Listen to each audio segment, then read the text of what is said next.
video, we talked about the ancient Chinese civilization, and in this video, we're gonna talk about the golden age of China. Get ready because we're gonna blast off into a mission into the past. But before we start, why don't we take some notes? Take a look at some notes. My name is Sean, and hope you enjoy this video.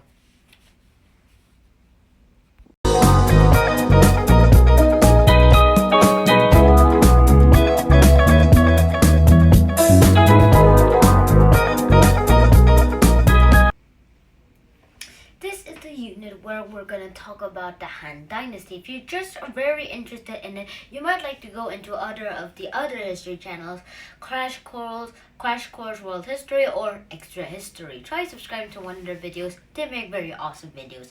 I'll put their links in the description below. Hope you enjoyed this video. And now let's get into our unit. But before we do that, we're gonna have a little question from the book. Now where did I put it? Oh, here it is. Wrong page. Here it is. Unit 9, the Golden Age of China. Make connections. What are the most famous products that your country sells to other countries? Try to answer that in the comments below. I'm very happy to read them. Right back here.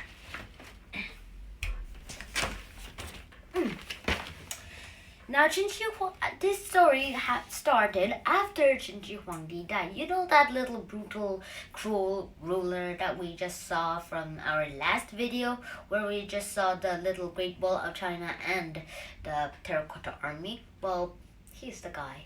But luckily he died, but that made even more problems. It still had some strict laws though, but it made more problems, not just because of the strict laws. Well, there are also a lot of other strict laws because, no, that was wrong.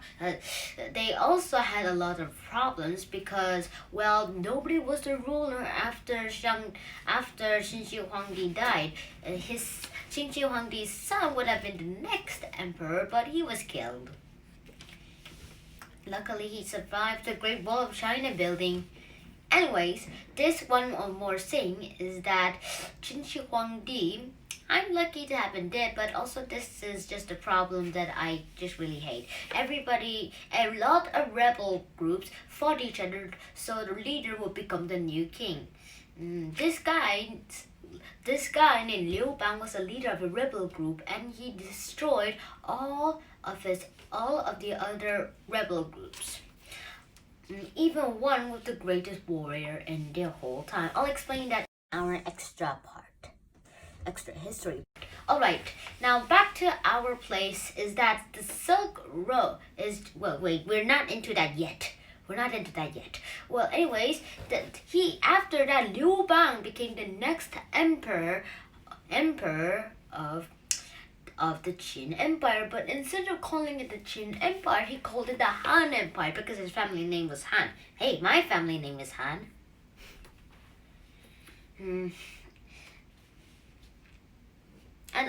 And then Liu Bang's family lasted for 400 years. You might say that Liu Bang was very rich. He wasn't. He became rich when he became emperor. When he was young and when he was born from a mother of a peasant family. Peasants are like slaves, but not just slaves. They're just a bit of a higher rank. Anyways, he came from a poor farmer family. That might not be so good for you and me, but it's true. The poor farmer family's father was a farmer, and Liu Bang refused to become a farmer like his father. Wait, farmer and father sounds a bit alike. Cut.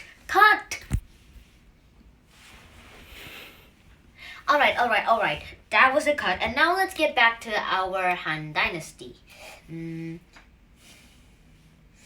Here are some differences between Liu Bang and his enemy Shang Wu, who did a lot of fighting, and he deserved to be the next emperor. Alright, the difference is that Liu Bang came from a poor family and Xiang Wu came from a rich family.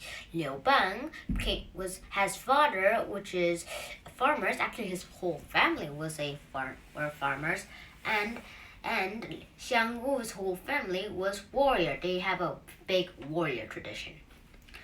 I like warriors so much, but I don't like Xiang Wu as being the greatest common warrior in the ancient times. And the most influential thing that I really want to tell you is that Liu Bang listened to his advisors, like smart people, and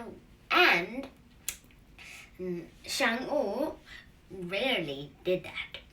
And in Chinese, for each of these will be pronounced like this. Liu Bang will be pronounced in Chinese like Liu Bang, and in Xiang Wu, it's the saying would be like this. 项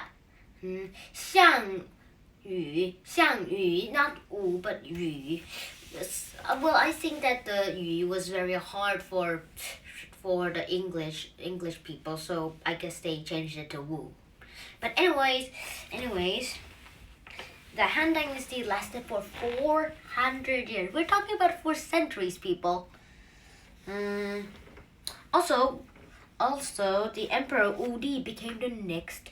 Well, the Emperor Wudi became the next emperor in our story. Emperor Wudi chased the nomads away, but before that happened, he had to pay the nomads a lot of tributes, which is gold and silk. Silk is their most finest thread in the whole wide world. Silk is only produced in China, man. Well, let's just say about that. Oh, this fell off. Alright, Emperor Wudi, after Wudi became the tribute for the Huns or other nomads from the northern place, he was even able to conquer the Huns' lands. He already chased them away to the Gobi Desert, but while he did that, some followers went around the Gobi Desert and across it and saw the Himalayan mountains. But before they even went to the Himalayan mountains, they just saw new lands, but they just went around the Himalayan mountains since it was very hard to cross them, and there's the highest mountain in the world. First, they went around them and saw India. That was their first next civilization that ever found. Do you remember Unit 7? Unit 7, Ancient Indian Civilization. Remember the notes? Do you remember it? Anyways, those people had a high religion on Hinduism, and even though the Golden Age of China did not had Hinduism, they had a bit of Buddhism, which we're gonna cover in the extra part of the video. And also, here's one more thing I really want to tell you before we go to the writing video. The Silk Road is a road. It's not a road made of silk. It's not even made of silk. We call it the Silk Road because it's a network of roads to be exact, which has been used to trade silk and other goods like spices, gold, statues, weapons, etc. Even water. People thought that they were potions. That'd be much more magic. Anyways, here's the map. Here's the map of the Wudi Empire, and it just see in the yellow, which you might not be able to see, is the Wudi Empire, and that has the Yangtze and the Yellow River. The Yellow River is in red, and the the Yellow River is in green, and the Yangtze River is in red. Sorry about that mix-up.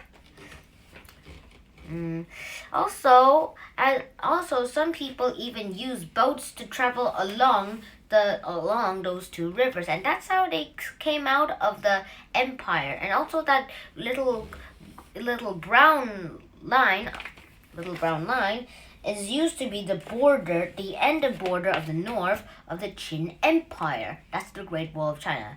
Well, Here's a clip of when I went to the ancient Chinese civilization. Roll the clip.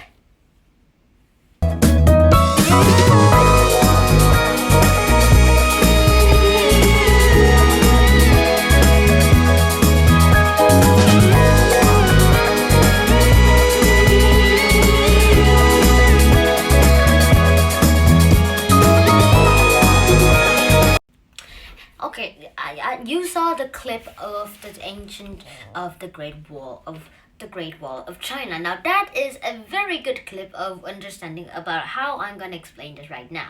The Silk Road, which was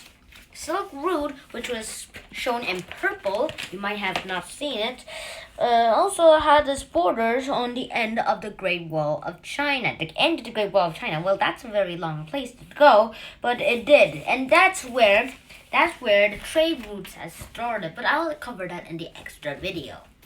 Anyways, in 1 AD, just 101 years later of 100 BC, that's 1 year after Christ got killed, Jesus. The Silk Road was established from China to Rome. Rome is a capital city in Italy that we're gonna cover in the next unit. Rome and Carthage. Alright, that is the end of our explaining video, and now let's get into our writing video. Shannon, into the writing video. Oh la la la, ay la la, da da da da da da. Oh. Yeah. Alright. Now we're into the writing video. This is gonna be journal writing. We're gonna skip that part. What did you learn about the Han Dynasty? Well, I learned that in the Han Dynasty, first we should know the meaning of dynasty. There are actually two meanings for dynasty. I used to think it was one, but it was actually two. The first meaning is a family of kings that ruled a country for a lot of years. The second meaning is a period of time when a particular family ruled a country or area. Alright, now since we know about what dynasty means, now we can get to the understanding of what the Han Dynasty is. Well, the Han Dynasty was established by Liu Bang, a very great emperor who was very fair. Also, Liu Bang has an enemy called Shang Wu, who is the greatest warrior at all times. He can even kill 10,000 men with one strike. Wow. Well, another thing I learned about the Han Dynasty is that there were a lot of kings, and it lasted for 400 years, and it was only for the Han family. My family is the Han. I don't know if I'm a descendant of. Oh, whatever I am. I'm Korean. Of course not. Okay, number 2. What are the most famous products that your country sells to other countries? My country is the birthplace of the companies Samsung and LG. You might have never heard of these companies, but my father has worked for Samsung once. And now he is working for CSOT, a Chinese company. But, anyways, we're gonna focus on the Samsung company, which I still like. The Samsung company is was the first producer of semiconductors in the whole wide world. It has a very good quality. It's the highest quality in the world. They're like microchips for phones. Also, they have good Wi-Fi. Anyways, the Samsung and LG are the highest quality semiconductor, like microchip producers in the whole wide world. Well, almost the whole wide world. And they are very famous. I even like them. Alright, now we're going to get into extra history.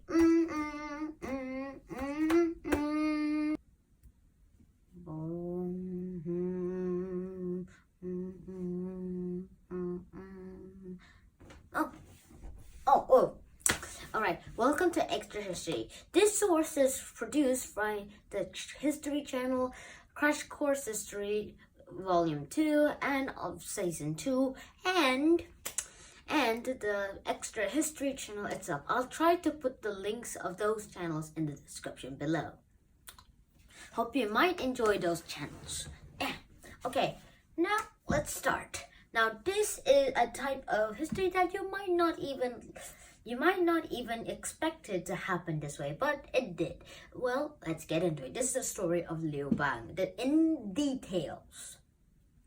Alright, now the story of Liu Bang is that Liu Bang was once just a poor peasant, and he became a brother of a rich person called Xiang Wu, who later became his enemy. Also, these two, when they were brothers, they had a good lives together. First Xiang Wu, but this is how they got separated out of brothers. First, Xiang Wu went to battle in a battle of two good warriors, and then while Liu Bang went back to the capital city, he actually put one of those generals into Xiang Wu's battle zone. Anyways, first there was the current emperor of the Qin dynasty promised the two brothers this. The first brother who enters the capital city of the Qin dynasty, which is Shenyang, will become the next emperor of the next dynasty, and that became Liu Bang.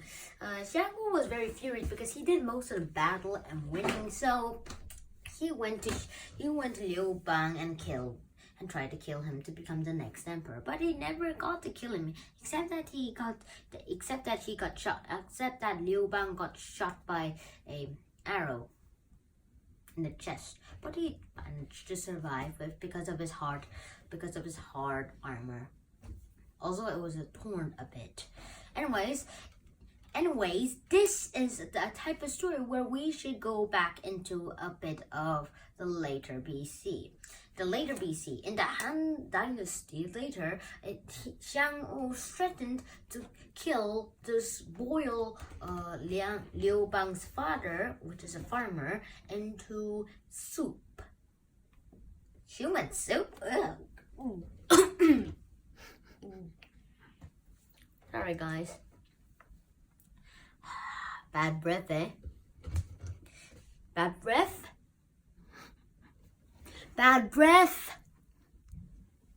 Alright. There's no bad breath. I just joked that out.